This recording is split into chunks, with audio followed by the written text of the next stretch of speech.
Hi, I'm Red. Welcome to the scrapyard.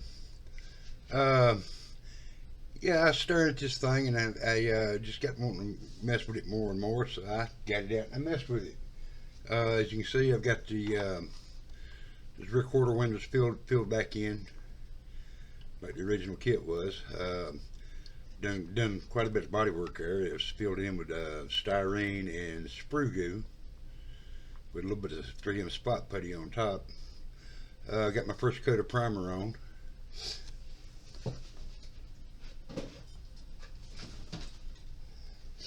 I don't know if anybody does this like I do with the. After I get my first coat of primer on, I'll scuff sand it down a little bit and find the low spots, and then I'll go back and I'll put like a whole thick drop of just whatever flat paint that I've got close to hand, and it's green this time. But anyway, use it like you would on a one-to-one car for. I mean, like you would use glazing putty on a one-to-one car to fill in just the smallest, the last of the body work that you got to, get it all feathered out and everything. Well, anyway, I think it's went together pretty well. I mean, I would still like to do an altered out of this, but I think I'm just going to build it basically out of the box.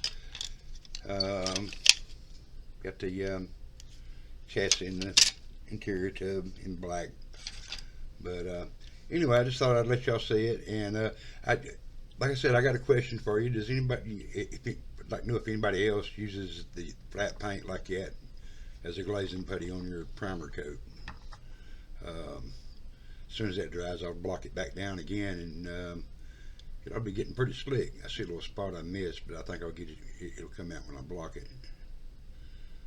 But anyway, well, that's that. I'm taking suggestions for color if anybody's got any good suggestions. Anyway, I just wanted to get that out there, and y'all have a good night. Bye.